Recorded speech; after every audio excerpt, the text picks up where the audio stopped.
Chick Bharat, can we make some noise? Ladies and gentlemen, put your hands together for Smt.Shefali Vaidya, Indian influencer, columnist and cultural icon.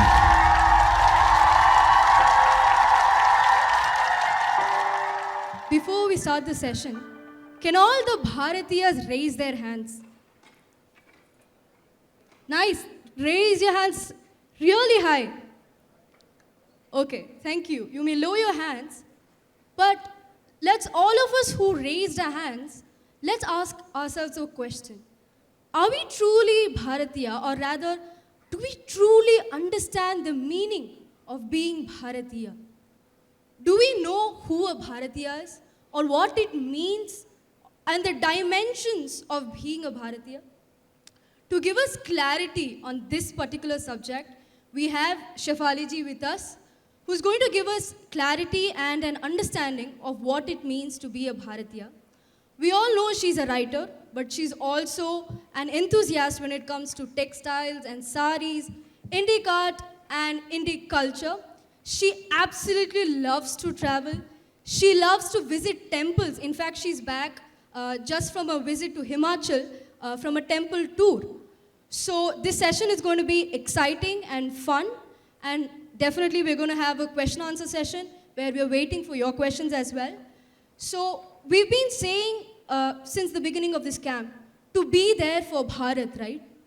Right? Shefali ji has always been there for Bharat. When there were anti-national elements, comments being made, she was there for Bharat.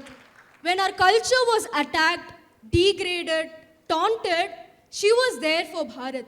And when Hindu-phobic ads, films were being made, she was there in the forefront defending our Bharat.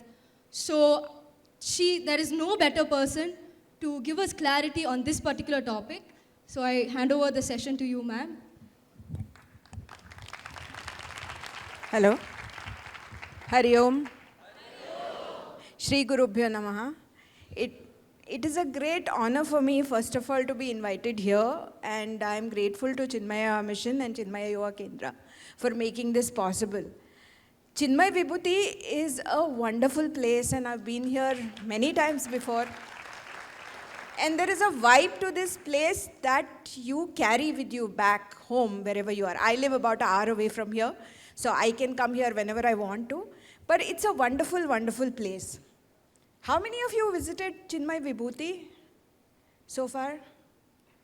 If you haven't, all of you must go there, because it's one of the most life-changing experiences that you could ever have. Before I come to my topic, I have to share this with you because I have a very special relationship with Swanubhuti Vatika. I came here, I think, about 6 years ago. I did not come thinking that I'm going to go to Swanubhuti Vatika. I came here to meet a friend of mine, Neeraj Ji Bhai. And he suggested that this is this wonderful self-guided walk. Why don't you try it? And I went for the Swanubhuti Vatika experience. And I was, at that point of time, a little conflicted, a little confused in my life. We had just moved back to India. I had started writing, and I was being trolled very viciously because of my views on social media, like really, really viciously. I was getting threats, my children were getting threats, and I was kind of at the crossroads. What do I do now? Should I continue writing? Should I take a step back? Not sure about what I wanted to do. And that was the time when I took this self-guided walk. And as you know, that as you walk through Swanubhuti Vatika, there are quotes that are printed or embossed on the walls. And there are various experiences that you have to undergo till you attain clarity yourself. So I still remember one of the quotes that said that karmahin vichar and vicharhin karma are both detrimental to progress. I'm paraphrasing, but that is what it means. And that quote, it kind of stuck with me because that is so true. So what is karmahin vichar? You all are very young. Just before the exam comes, how many of you make a timetable? Like you'll study 16 hours a day, you'll get up at 5 o'clock in the morning, you'll study from 5 to 7, then you'll take breakfast, then from 7:30 to 9:30 you'll study. All of you have made it, no? I've also made it. My children are also making it. How many of you actually do it? Okay, not 16 hours, fine. You start by saying you will study for 8 hours. How many of you manage even 5 hours? Wow, that's a very impressive group. But karmahin vichar is something that we do all the time. We all say, tomorrow morning I'm going to get up at 5 o'clock and go for a long walk. Tomorrow I'm going to take a break from my screens and I'm going to digitally detox. Tomorrow I'm not going to see Instagram the whole day and I'm going to focus only on my books. But very rarely do we manage to do that because the vichar is not backed by karma. So it just remains a thought and nothing else comes out of it. The second thing is vicharheen karma. You do something without thinking. Again, something that we are all guilty of every day. You say things, you yell at your parents, you do something, you hurt a friend. You don't mean it, but you do it without even thinking about it. And then you're filled with the regret. That is also equally bad. So what we need is a balance where the good thoughts are backed with good actions. And that is what that quote sort of told me. And since then, it has been stuck in my mind. Again, I'm going to talk a little bit more about Swanubhuti Vatika because I really, really enjoy that walk very much. There is a story there about Khushi, a girl called Khushi. She's a girl from the Himalayan village. And just today I came back from Himachal Pradesh and I could actually think of that story in my mind. So the story is about this little girl who lives in a small cottage on one of the slopes of the Himalayan villages. And every day she's looking across the valley to another village and there's a very beautiful home there which has a slate roof and it glows golden in the evening sun. And she really, really likes that house and she wants to go and live in that house. She keeps saying, I wish my house was as beautiful. I wish I could live there. And one fine day, she pesters her father to take her there. And after many hours of laborious walking, they cross the entire valley and they go to the other side. And they find the house. That house is exactly like her own house. It's just a simple mud cottage with a slate roof that's just glowing in the evening sun. She's very disappointed. And she looks around and then another girl of her own age comes out from that house and says, what do you want? So Khushi says, I want to see that golden house, that beautiful golden house that I see every day. That girl says, yeah, it's really beautiful, no? Even I would like to live there. See, there it is. And she points across the valley. She's pointing at Khushi's own house. So we don't see our lives through other people's eyes. We are always thinking about what we don't have rather than about what we have. But if we looked at our lives through somebody else's eyes, we would realize how lucky we are, and that is a lesson that I've never forgotten. And finally, my final lesson, and something that I carry with me every day from the Swanubhuti Vatika experience. The whole experience I could probably talk a lot more, but I don't want to do that because I want to talk about the topic of today as well. That is the wonderful murti of Adi Shankaracharya that is at the end of the walk. It is not a murti that we are used to seeing. We have seen Adi Bhagwan Sri Adi Shankaracharya's murtis in a seated position doing meditation almost everywhere else. This is a murti where he is walking out. He's actually breaking the maze of worldly desires and he's striding. He's not walking, he's striding. He's breaking and he's walking forth to conquer. It is an image, it is a murti that talks about the pravritti marga and not the nivritti marga. It tells you the importance of taking action.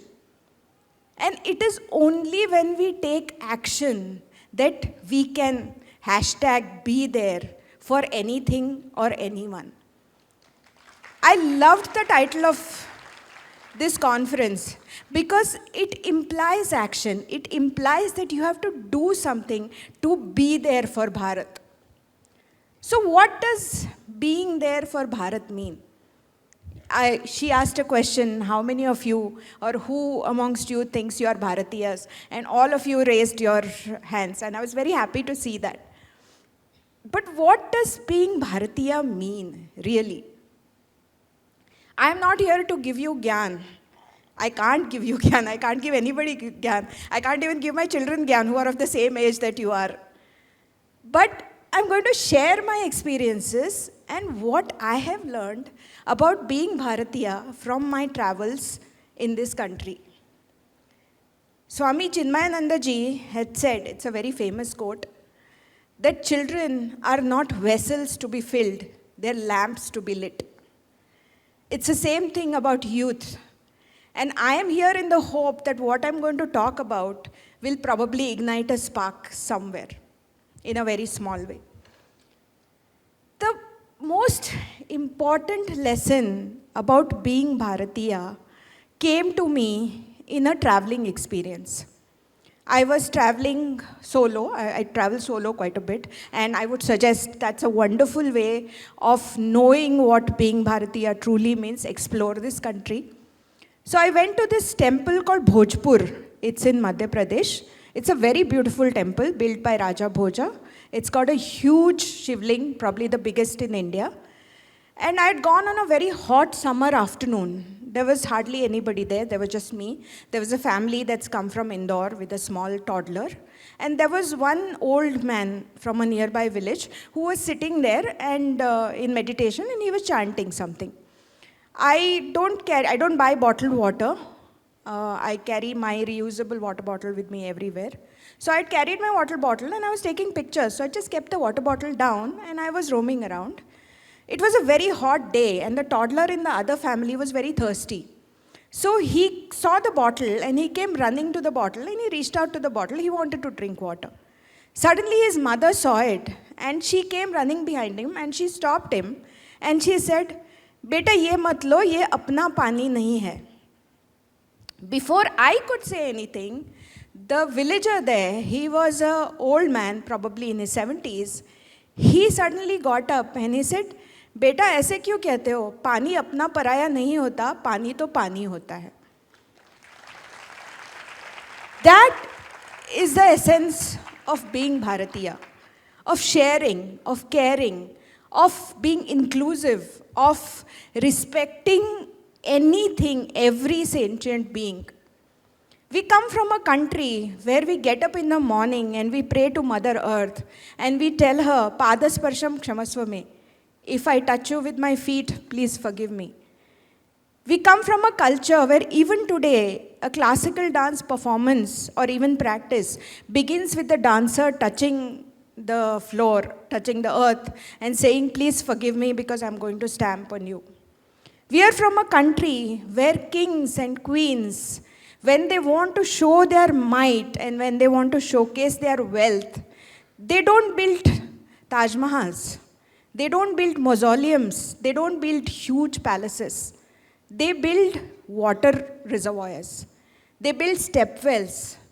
They build a drinking system for the people. Rani Udaymati, the queen of Patan, when her husband passed away and she wanted to build something in his memory, she could have built a big mausoleum, a marble mausoleum with, all the riches of the world.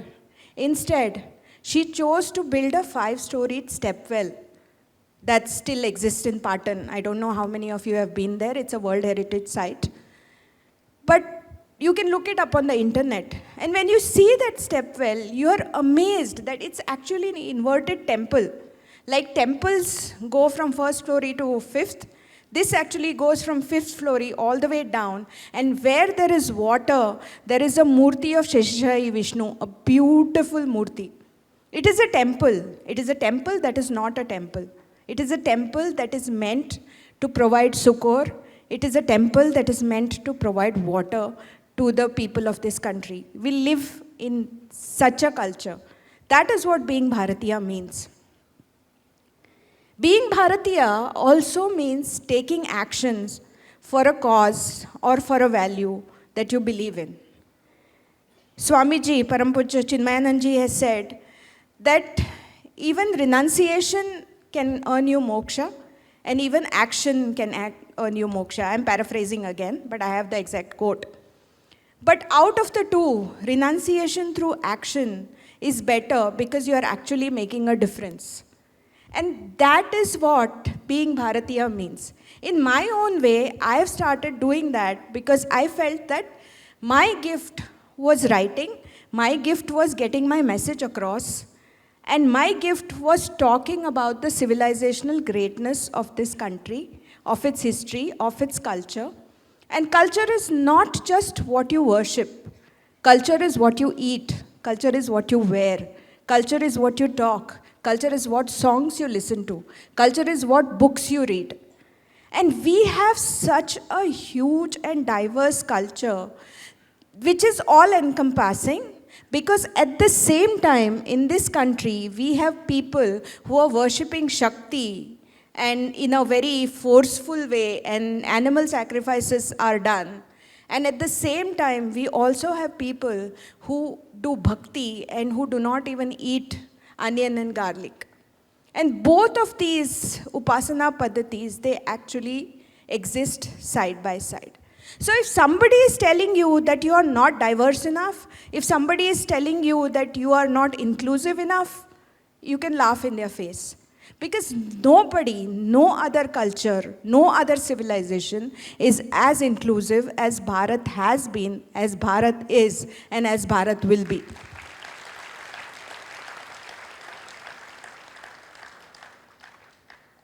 Traveling through this country, and I've been traveling alone in India since I was 17 years old. My first solo trip was to Banaras, actually. I've explored this country from end to end, and every point I have become pleasantly surprised. I have learned so much about my country, about my dharma, about my culture through travel. More than I would read through scriptures. Of course, reading scriptures only reinforces what I learned. But people live dharma here in 1,000 little ways every day. I'm again going to tell you a story because finally I'm a storyteller at heart. This is also a story from UP. I was going to explore some of the Gurjar Pratihara temples there. This was not a very well-known temple. It is in some nondescript village. And the temple did not even have a proper road connecting to it. I had to walk the last 2 kilometers through a field. It was a very hot day, and I had fever the previous day. So I managed to go to that temple, and that temple has been destroyed by Islamic invaders. So what remains is a skeleton, and it looks like it's going to fall any day. And not a single murti is standing intact. All the murti of the apsaras, they have got their breasts hacked, they have got their faces defaced. Some murtis have got nothing, just the feet on the stone. It's very tragic to see it. Probably it was the hot sun, probably I was feeling unwell, probably it was the situation and the destruction of the temple of what I was seeing. But I kind of lost it, and I just sat there and cried for like 20 minutes. And I was feeling completely drained. I did not have any energy, and my water was also over. And I had to walk back 2 kilometers again in the hot sun. So I was going back because my car was on the main road, and I was walking back, and along the way there was a house. There was a very small house with fields behind. While going also I had seen it, but while coming back, by the time I reached that house, I felt like I was going to faint. And that house had that charpai like they have in North India outside under a neem tree. So it looked very inviting, shade. So I just sat there, and hearing the creak and the dog started barking, the door of that house opened and a lady came out. And she obviously was a little surprised to see me there, but she took one look at me and she realized that I was probably feeling unwell. So she came up to me and she said, "Aapki tabiyat theek nahi hai? Are you not feeling well?" I said, "No, can I rest here for a bit and then I will go." So she said, "Okay." Then she went inside and she got me water, she got me some good, and she said, "You have it." And she touched my forehead, which is the kind of thing you will never experience anywhere outside India. And she said, "You're burning with fever." She said, "Ruko, have you eaten anything?" I said, "No." Then she went inside, and this was around 2:30 or 3. So by the time her lunch was over, everything was done, she was probably taking rest. She went inside, she made me a fresh roti, she made some dal and she got it for me and she said, eat. It wasn't a request. She was telling me, like my own mother would tell me, that eat. So I ate it and I started feeling better because I hadn't eaten anything. So after a while, I rested for a bit. And then I told her that, thank you very much. And it was a family that obviously looked like they could use some help. At least that's what my city arrogance, my urban arrogance told me. So when I was leaving, I asked her a bit hesitantly that, can I offer you some money? She laughed in my face. And she said, क्या बात कर रही हैं? अतिथि तो भगवान का रूप होता है. That is not the important part. Then she said, I said, I'm really grateful that you took all this trouble. She said, अरे हम तो गिरस्थ हैं. ये हमारा धर्म है कि कोई पांथस्थ आए तो उसको खाना खिलाना, कोई सन्यासी आए तो उसको खाना खिलाना, कोई विद्यार्थी आए तो उसको खाना खिलाना. And it is true. Our Dharma Shastras say, to my limited knowledge, that only Grihasthas have the right to earn money because they carry the weight of all three other ashramas on their shoulders. They are supposed to look after the students, they are supposed to look after the Vanaprasthas, they are supposed to look after the Brahmacharis. So they have the latitude to earn well, and to support all the three other ashramas. So she was following her dharma and she said, ये हमारा गिरस्थ धर्म है. So we read a lot about dharma is a way of life, dharayati iti dharma. And here was somebody who has probably not read any of the scriptures, but she was still living it. And that is what makes this civilization great. There have been so many upheavals, there have been so many attacks, there have been so many regime changes in India. But this essence, this core of being Bharatiya has not changed. And that is what is sustaining us. That is what is keeping us together.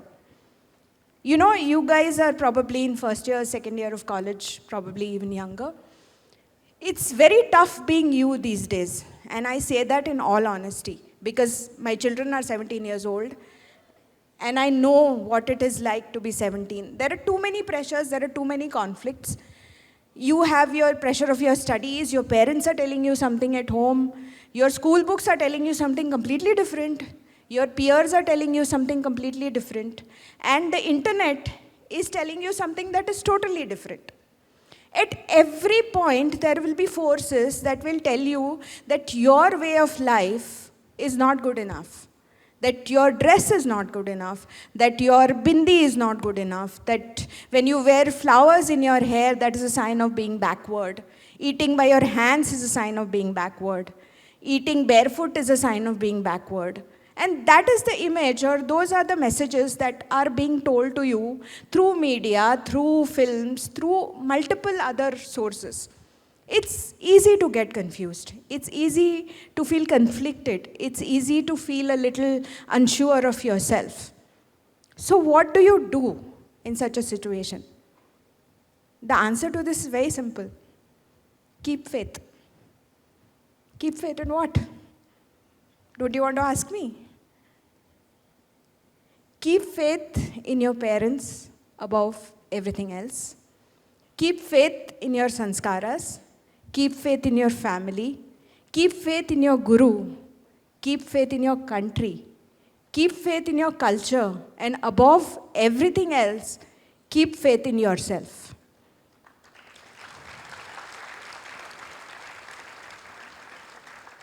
I know it's easier said than done, but I also have a formula for it. I know how much mnemonics matter to people who are at that exam giving age, There are very complicated things that you want to remember. So you think of a mnemonic and you remember. So I have a mnemonic. It's the Shakti in you. How is Shakti spelled? Very good. So S stands for share. Share your expertise. Share your knowledge if you have knowledge. Share your skills if you have skills. Share your time if you have time. Share your goodwill. Share the goodness of your heart. Do seva. but share something which other people don't have, people who are less fortunate than you. That's the S. H is for help, the next step. After sharing comes helping, actively going out and doing seva. See, everybody wants to be connected. The reason why most youngsters or most teenagers fall prey to wokeism, for the lack of a better word, is because they want to belong. And that is the most powerful ecosystem, or that's what the media tells you. So you don't want to be alone, you don't want to be the odd person out, so you want to belong. That is why even though your mind and your heart are both telling you something else, you sort of go with the flow just because you want to belong. But if you want to truly belong, belong by doing seva, belong by helping. There are many things that you can do. You can organize community cleanups, you can join, which you already are doing. What Chinmaya Mission community projects are doing is wonderful. I just got to know about a few projects when I went to Siddhbadi, about what Chinmaya Mission is doing as far as community development is concerned. But helping others less fortunate than yourselves is a wonderful way of being connected to your core, to your civilizational nucleus. Third is A, assert. Very important, because we don't assert enough by nature. If somebody comes and insults your gods, if somebody comes and insults your icons, if somebody comes and insults your belief, we don't assert, we don't push back. Instead, we defend and we try to explain. We don't need to. So if somebody comes and asks you, why do you believe in a God that left his wife? People will ask you. It's there in the Kerala story. I don't know how many of you have seen it, but it's there in that movie also. There is no need to defend. You can ask the person, why do you believe that a person rode a horse and cleaved the moon into half? Unless we assert, unless we question, unless we are the ones we are pushing back, the onslaughts and the assaults will never stop. So how many are there? Shakti, S-H-A. K is to know. Unless we know, we can't assert. Unless we know our scriptures, we know our history, we know our stories, unless we write, as they say, the famous maxim goes, no, that till the lions get their own historians, the stories will be always about, history will always be about the hunters. So we need to know our own stories, we need to know our own scriptures, we need to understand our own beliefs and be confident in ourselves to be able to assert. T is my favorite, travel. And I can assure you, there is no better way of exploring Bharat than traveling. From Kashmir to Kanyakumari, from Gujarat to Assam to Manipur to wherever, the country, I mean, you read a lot about unity in diversity and, there is something that keeps us together. But when you actually travel in India, you realize that is true. Last year during Pitru Paksha, I traveled across 5 states. I traveled in the 9 days. It so happened. I was in Tamil Nadu, I was in Maharashtra, I was in Karnataka, I was in Assam, and I was in Goa. And in all 5 places, these are very diverse geographies, which wear very different clothes, which eat very different food. But during Pitru Paksha, all of them were doing Tarpana for their ancestors. How did it get communicated? Today, of course, you can put something on WhatsApp and it reaches people within a fraction of seconds. But thousands of years ago, when Huansang visited India, he wrote about the Kumbh Mela and he wrote about how the king Harshavardhana was taking a bath at the Simhast in the Kumbh Mela in Prayag. And there were people from all parts of India who had gathered there. Who told them? Adi Shankaracharya. Bhagwan traveled across the length and breadth of India at a time when no cheap flights were available, when no cheap train bookings were available, and he didn't do it so he can put a reel on Instagram. He is actually, for the lack of a better word, the poster boy for everyone who is traveling solo these days. At a time when even crossing a river to go from your village to the next village was a odyssey in itself. So travel and you will learn so much. What is the last one? I. Inspire other people through your work, through your thoughts. And here I would like talk a little bit about No Bindi, No Business, not because I started it, but because how a hashtag can become a people's movement. So when I was seeing the Deepavali ads and even festival ads for the past 5-6 years, I was seeing a trend that till 5-6 years ago, all the Deepavali ads showed very visible Hindu symbols. They showed pujas, they showed the murtis of gods, they showed rangoli, they showed the lanterns, they showed diyas. And the models wore very bright clothes and there was this very festive atmosphere. Everybody was smiling, everybody was looking happy. And slowly, over the last 4-5 years, the symbols started disappearing one by one. First diyas disappeared, then the sky lantern disappeared, then the mithai disappeared, then the pictures of gods disappeared. And finally it came to such a point that they were saying buy our jewelry or buy our clothes for Diwali, but they were not even calling it Diwali, they were calling it Jashn-e-Riwaj or something like that. And there were models who were dressed in very dull clothes looking extremely unhappy. There were no bindi on their faces. And I chose bindi because it's the last visible symbol of being Bharatiya. Even today, you travel across the length and breadth of India, you will find most of the people still wearing a bindi or a tilak, regardless whether they are male or female. So then I started this hashtag saying that I am sick of seeing this. So I have decided that I am not going to spend any money on any brand which for our festivals shows ads which do not have any symbolism of Hinduism attached to it. I don't care what you do otherwise. I don't care what you do when you're selling a fridge or a AC.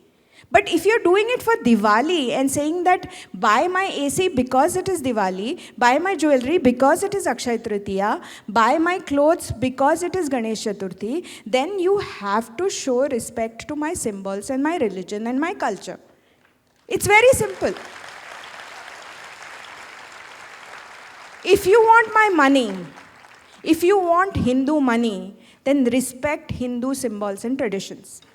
And I shared it on Twitter with a simple hashtag, no bindi, no business. And I said, this is my individual position and I'm speaking for myself.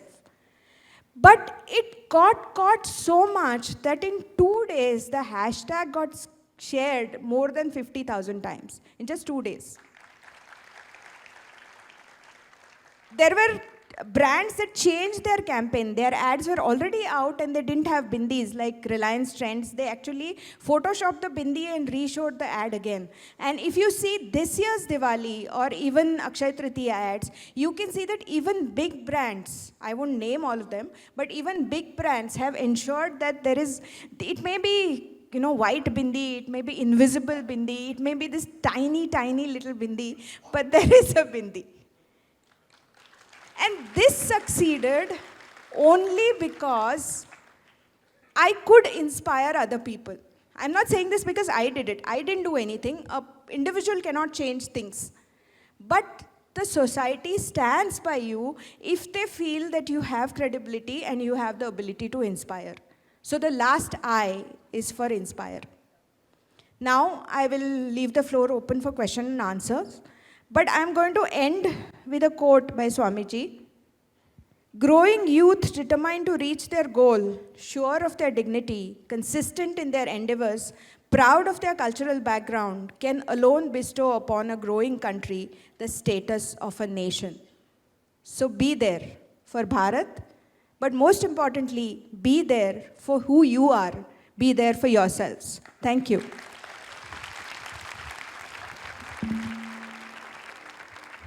Thank you for inspiring us, giving us clarity, and thank you for giving us Shakti. And before I open it up for the audience questions, I have a question myself. So a lot of my friends, my colleagues, they come up with this statement, and it's a cool thing to say, that I am spiritual, but I'm not religious. I can meditate, but I don't go to temples. I can do service. I believe in humanity, but I don't believe in rituals and customs. So what is your view on that, and what would be your reply to that? See, as far as our religion, or religion is not even the perfect word for it, as far as our dharma is concerned, it is about the spirit, it is about the Atman. So, spirituality is religion in that sense. So, there is no divide. There is Advaita right here. So, there is no artificial distinction between I am spiritual and I am religious. If you are meditating, by default, you are religious. You are a practicing Hindu. If you are doing seva, you are being a good Hindu. It is as simple as that. So this artificial distinction is done by people who want to delineate all the good things about our dharma and about our civilization and say that that is universal. So they will say meditation is universal, but caste discrimination, that is Hindu. They will say yoga is universal, but they will say that sati, now that is Hindu. So that is a very well-known strategy by the enemies of this civilization, by the enemies of India, to draw a false distinction between these two terms, spirituality and religiousness. But in case of Hindu dharma, both are one and the same.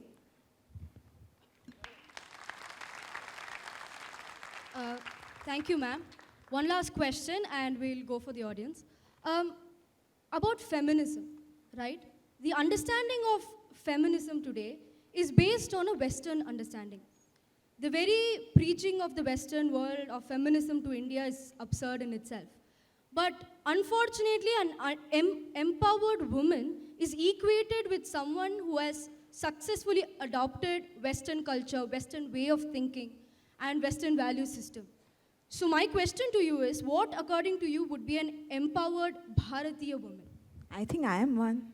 Yes, definitely. That is why this question is for you. Jokes apart, you know, this is another trope which is used by the civilizational enemies. So we have ourselves appropriated those tropes and accepted them, sadly. So if a girl tomorrow goes to college dressed in traditional clothes, flowers in her hair, bindi, then somebody will come and say derisively, ki, why are you being such a Sati Savitri, right? In movies also it's shown like that. Somebody who is traditionally dressed, somebody who looks very old-fashioned, quote unquote, is derided as a Sati Savitri. But do we even know the history of Sati and Savitri? If we did, we would consider it a great honor to be called Sati Savitri. Let's talk a little about Savitri. Savitri was a princess. She was the daughter of Ashwapati, a king of Madhya Desha. She was born after many penances that her father did. And she was very learned, beautiful, wise. And when she came of age, as was the custom those days, the father wanted to look for a groom. She told her father, no, you cannot look for a groom for me. I know exactly the person I want to marry. So I am going to go and find the perfect groom for myself. Father agreed.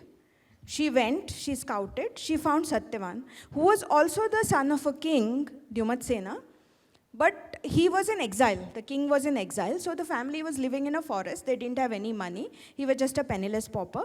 But Satyavan was a good man. He was brave, he was educated, he was suitable to her in every which way.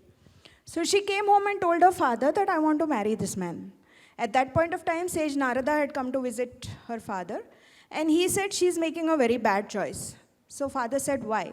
He said, he's a good man, there's no doubt about that. But A, she's a princess, he's a pauper living in a forest. And B, he has a very limited lifespan. In exactly a year, he's going to die. So obviously the father got a shock, and the father and the mother both tried to dissuade her and told her that you can't do this. But she said, no, he is the right man for me. I have made this choice, and I will go through whatever consequences. And the parents agree. They get married. She goes to the jungle to live with her husband and his family. And they live happily, but she's always knows that in 1 year, her husband is going to die. So on that day, days leading to that day, she's preparing herself, she's doing meditation, she's fasting, she's basically increasing her tapas. And on the day that he's supposed to die, he goes to cut wood and she goes with him. And while he's sleeping on her lap, Yama comes and takes his prana, that's the story, and goes away. She doesn't cry. She doesn't fall at his feet. She doesn't say, please give my husband's life back to me. She follows him and she argues with him every step of the way. And she makes such intelligent arguments and such smart homilies about dharma, about virtue, about the value of life, that Yama is impressed. And then he says that you can ask for any boon other than your husband's life. She's a very smart lady. So she says she doesn't want to cross Yama at the first go. So she says that may my father-in-law get his eyesight back, he's blind, and may he get his kingdom back. Yama says, okay. And he says, you go back. She doesn't listen, she keeps following him. She keeps arguing, she keeps talking to him about dharma, discourse on it. Finally, Yama says, take another boon, accept your husband's life again. So she says, may my father get more children so that he has an heir to his kingdom. Yama agrees. Third time, again, she does the same thing. Yama says, ask what you want. So she says, may I be a mother of 1,000 sons? Yama says, okay. She says, but you just said, let me be a mother of 1,000 sons. But how am I going to do that if you're taking my husband's life? If you are taking my husband's life. So Yama agrees that he's been defeated by her in logic and in intelligence, and he gives her husband's life back to her. That is why we married women do Savitri Vrata. Anybody from Odisha here? I think today is Savitri Vrata, no? So Savitri was every bit an empowered Indian woman who is very sure of herself, who is very smart. She's smart enough to defeat Yama, who is one of the great scholars, and he administers the dharma in the sense, so that's why he's called Yama Dharma. And she gets her husband's life back. Similarly, Sati, she fights with her father Daksha, even though she's his favorite younger daughter, and gets married to Shiva because she believes that Lord Shiva is the right groom for her. And then when her husband does the yagya, he doesn't invite her because he doesn't like Shiva. She insists on going anyway because she thinks that's her right as his daughter. But when she goes there and her father insults her and her husband, she increases her yogagni and she burns herself, immolates herself. And then you know the whole story. Then Lord Shiva gets really mad and he destroys the yagya. And then her body is cut into many pieces, and wherever the pieces fell, we have the Shakti Pithas. But the point is, even she, Sati, is an empowered woman. She knows exactly what she wants, and she is capable of taking every decision in her life by herself. But we have come to such a sorry pass that people say Sati Savitri as a derisive term, and we don't fight back. We don't talk about what is the real story. That is something that we need to be sure of ourselves. No one can teach us about feminism. We are the only country in the world, we are the only civilization in the world that still worships the divine in a feminine form. We do not say that the woman came from a man's rib. We say that Shiva and Shakti together create Srishti. So no one has a right to tell us about feminism. No one knows feminism more than us. In fact, I don't even like the term women empowerment because that assumes that somebody else is going to empower you. What we have is the concept of Shakti. Does anyone empower Shakti? Shakti is empowerment. She is Shakti. So this whole concept of women's empowerment, of somebody else coming and empowering you, doesn't hold here. So the whole model of Western feminism is irrelevant to India. We need to find our own ways, need to go back to our own scriptures to develop our own philosophy of feminism. Thank you. Thank you. Hariom. Yes, so we can have questions right now. Hariom, ma'am. So at this present stage, where, as you said, Hinduism is more about diversity and how diverse it is that we, in fact, can celebrate it in so many ways. Right now, in this present stage, like I recently joined the college, so there I've seen that some people are too diverse, where they themselves as practicing Hindus question things and insult the same gods that they worship. And I've seen people getting irritated on their parents because they force Hinduism on them. So at one phase we have too much of freedom, which is also violating that, and one phase where people are forcing people to practice. So how do you think we can achieve that balance to make sure that people don't get irritated as well as they don't exploit their freedom? See, I think part of it is the responsibility of the parents as well to explain and not just force their children to follow something. Because mostly that's what happens. We do things, we do pujas or we do anything just because we are told to do so. But nobody tells us the rationale behind it. Maybe sometimes the parents themselves, they don't know. They have been told to do it by their parents, so they are doing it and they are passing it on. So that is one part of the karma kanda, of the ritual part. But if wherever possible, parents should educate themselves to teach their children.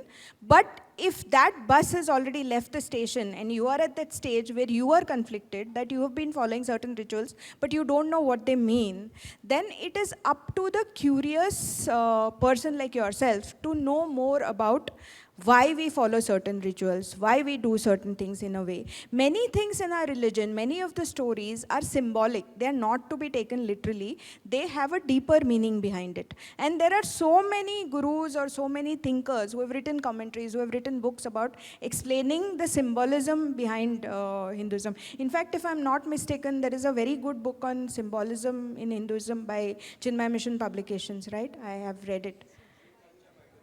Why do we? Yeah. Why do we?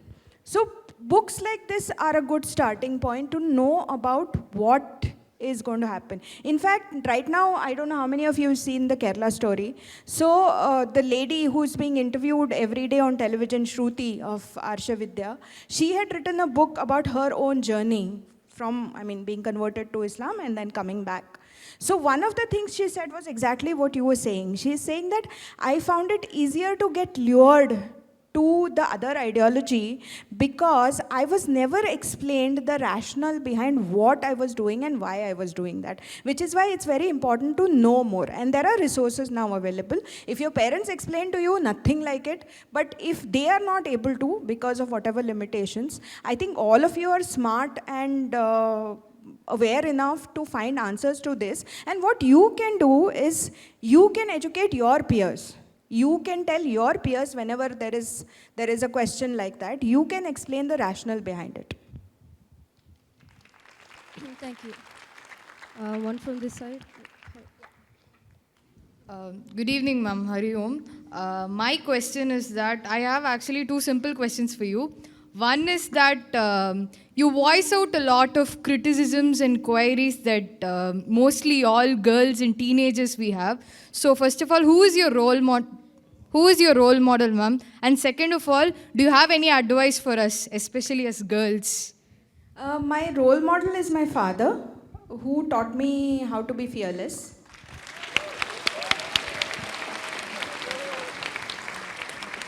He was a freedom fighter. He fought for Goa's liberation and he was a... Thank you. And he was a revolutionary, as in he fought with guns and bombs and stuff like that. So he taught me how to stand my ground and how not to back down if I believe that I'm right. There are times when I'm wrong as well, and I've accepted that I'm wrong. But when I'm firmly convinced that I'm right about something, then I need to stand my ground. That is something that I've learned from my father. I'm not going to teach you anything, but I'm just going to say that never be afraid to speak out. See, the thing is, you will be trolled, right? But at the same time, the right people, and I don't mean politically right, I mean people who are good, people who are Sajjan Shakti, to say in one's word, they will stand behind you. And you will not realize it right from the word start, but if you really are on the right path and you are convinced that you are on the right path and your own sadhana is true and strong, the right power the divine power will be behind you. And that is something that I have experienced myself. That is the only thing I would tell you. Stand your ground, educate yourself, do the entire hashtag Shakti thing. Be aware of the facts, but never be afraid to speak out. Thank you. Thank you, ma'am. So we'll have one last question from this side, someone. Hari Om, ma'am. So, since this entire convention has a historic sense, I'm going to ask a question from history itself. Before that, I was actually listening to a lecture given by Dr. Anand Rangarajan, and I'm just going to say what he said. Indians, being considered black themselves, consider their own colors the best. They believe that their gods are black. The great majority of their ideals are as black as can be and seem to be as dirty as they are ugly and horrible to look at. These were the words of a famous missionary whom most of us even now regard. And by putting this forward, I would like to ask you, ma'am, how close proximity does the Portuguese Inquisition have with Holocaust?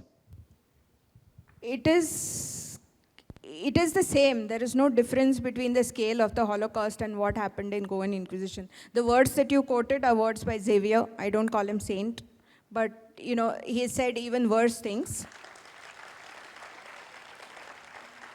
And it hurts me that there are people in Goa today who worship him, but that's a different story. It's got a history of many years that cannot be unlearned in one day or one decade. The one thing that I can do is to talk about this topic constantly and hope that more and more people get educated. And if I can dissuade maybe 10 tourists from going there and paying respects, I would say that I have done a good job. So Goa was the only part of India which was the first to be colonized in 1510 and the last to be liberated in 1961. So that's 452 years of colonial rule. And it was a very brutal colonial rule. The British were also brutal, but the Portuguese were brutal in a very different way. They imposed their religion on the people of Goa in a very violent way. People were converted very violently. And when the newly converted people were going back to their ways, they were taken to the house of torture known as the Palace of Inquisition.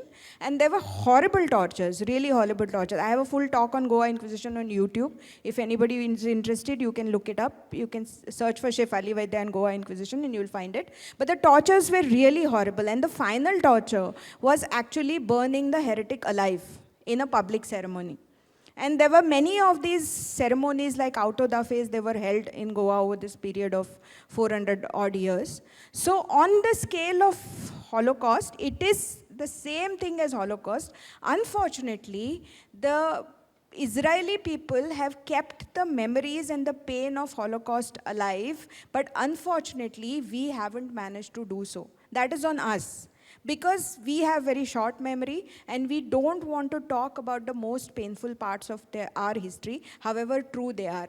But it is something that needs to be said, it is something that needs to be talked about, because every person in Goa, not just my family, suffered due to this. They were either displaced, they had to be forcibly converted, or something. There was some effect of the Portuguese rule on every Goan today. But we don't want to talk about it. Not enough people are talking about it because probably we are afraid to face the bitter truth, but we need to talk about it. Because it's only when we pass on the pain, it's only when we pass on the civilizational suffering that we ensure that something like this does not happen again. Incidentally, the choice that was given to the Hindus of Goa under the Portuguese, which was either you convert to Christianity, or you get exiled, or you be prepared for death and torture, was the same choice that was given to the Hindus of Kashmir in 1990. Raliv, Galiv, Chaliv. You either get converted, if you have to stay in Kashmir, you have to convert, or you have to be killed, or you will be thrown out. So things haven't really changed. And they won't change unless we are aware of our history, which is why it's important to keep talking about it. We can have a few more questions. So, can we have raise of hands? Hari Om, ma'am, it's such an honor to meet you after seeing you on TV so many times and following you on Twitter and seeing your empowering tweets. So I was wondering, for example, let's take the no Bindi, no business example. How do we make ourselves heard without being brought down by being called, say, hyper nationalists or bhakts? And what can we do on our individual levels to actually truly bring about change that we see, say, no Bindi, no business brought about? See, people will call you names, okay? You have to be prepared for that. But for every 10 people who call you names, there'll be 100 people who will be standing behind you. They may not always be vocal, but they will be the silent support that will come out when you need the most. So it's never going to happen, because when you're asserting, you are pushing back. So obviously the other side is not going to like it, especially when they have been used to the Hindu or Dharmic or civilizational side not asserting. So the minute you start pushing back, obviously they're not going to like it. So they are going to get vicious, you are going to get trolled viciously. So there is no way I'm going to sugarcoat it for you, or I'm going to tell you that this is not going to happen. Of course you'll be called names, you'll be called Bhakti, you'll be called many things. I've been called Smt.Shefali, I take it as an honor. But that doesn't mean that you stop talking. In fact, they're saying all these things to make you stop talking. And if you stop talking because of that, it means that they win and you lose.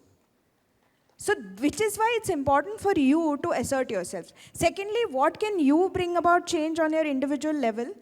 Be assertive in your own way. Take pride in wearing your heritage. Take pride in wearing bindi and going to college. Take pride in celebrating your festivals and posting pictures on Instagram or documenting the temples near your place. There are so many things. There are so many traditions. Your grandmother may have been doing a traditional recipe for Diwali, which no one else knows, which is specific to your region. You can document it. That's also a way of asserting your identity. Identity is made of many things, no, not just the most outward symbols. So you have to be secure in being yourself. And when you project that to the world, then the world starts automatically respecting you. Like when I used to go in my children's school for PTA meetings, I used to be the only parent in a sari. And invariably somebody used to ask me, so what's so special today? Why are you wearing a sari? And I used to answer that a sari makes an ordinary day special. You push back, people respect you.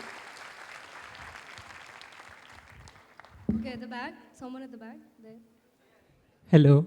Ma'am, we were talking about the divine feminine just now, and Swami Vivekananda once said that once a nation's Shakti starts rising, then that nation starts developing. I'm again paraphrasing because I don't know the exact quote.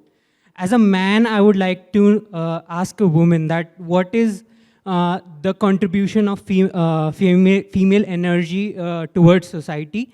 Just because I'd like to know what is the importance of the other side of the coin. See, female energy is both nurturing and forcing people to act. They say that Purusha is inert. It is the Prakriti that pushes Purusha to act, and together they create Srishti. So female energy is something that upholds, it's fierce, it's protective, as well as it's nurturing. If you go to Devi temples in Tamil Nadu, you can actually feel it. You can go to Devi temples anywhere, you feel it. But in Tamil Nadu, if you go to the Bhadrakali temples especially, you feel that fierceness of that energy. It's something that you experience. And without the female energy, or for that matter, even the male energy, there would be no creation. So I don't understand this part of delineating masculine versus feminine, because together, both these energies create what we have, create the Srishti.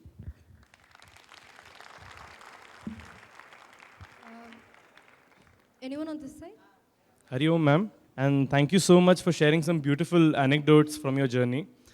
Sometimes it's easier to combat people with opposing philosophies, right? Because like you said, we can leverage tools like our own knowledge of our scriptures and of our culture to negate what philosophies they might bring.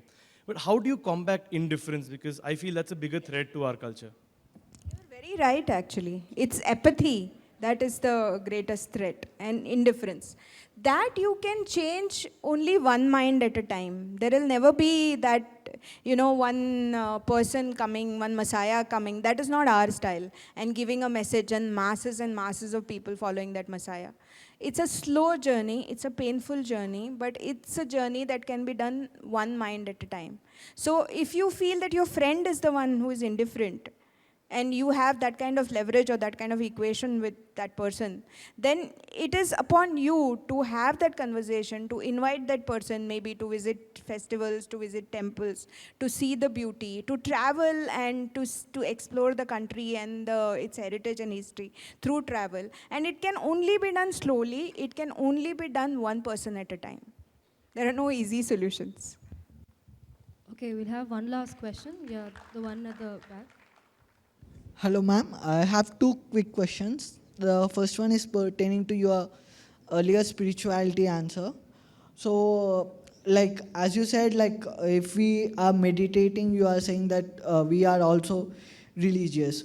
So, like, won't that be counterproductive to whatever we have discussed in Shakti abbreviation to the sharing concept? Like, how can we share the meditating, that spiritual knowledge to other religions? And the second question is, like, we like you said, like, India is can be called proudly that it's feminist place or something like that. I couldn't remember your words exactly. So, like, but where untouchability exists and a large chunk of Dalit women still face a lot of problems. And you have seen like how Hathras UP incident is dealt, and at the same time how Disha gang rape encounters are done. So what are your comments on this? See, nobody is saying that there are no distortions that have crept in Hinduism. Nobody is saying that the situation today is perfect. But at the same time, there is no scriptural basis to it. And this is something that we have to fight together as Hindus in this society. So if it is upon us to make sure that there is no discrimination. It is upon us to make sure that we do not practice any discrimination in our thought, in our actions, and in our deeds. So no one is denying that. If your question is, do these things happen? Yes, they do happen. Are we doing something to change it? Yes, there are a lot of people who have spent their entire lifetime changing these very things, and it is incumbent upon every person in this auditorium. If you truly believe in the greatness of your country, in the greatness of your civilization, then we are all foot soldiers of that civilization, and it is incumbent upon all of us to ensure that we practice what we preach.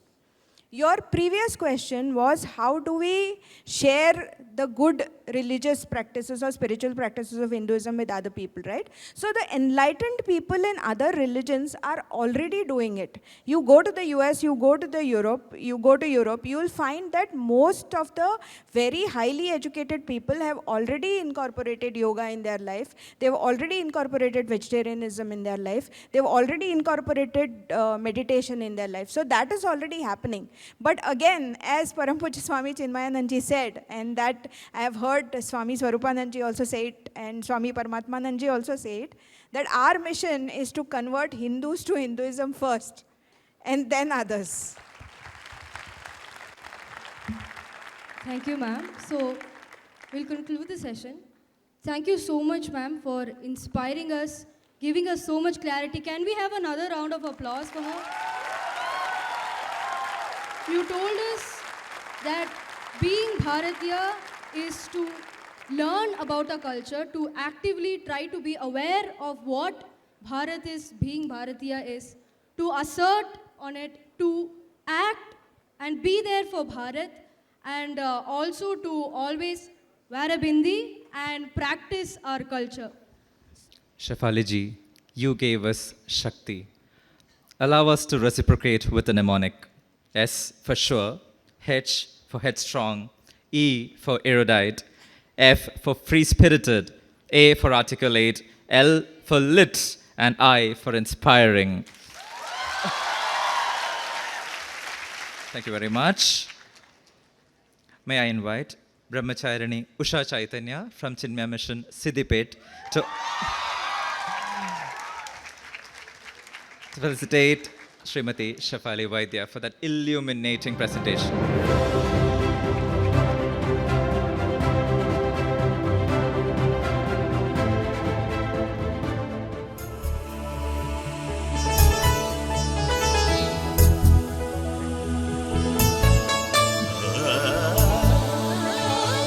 Bharata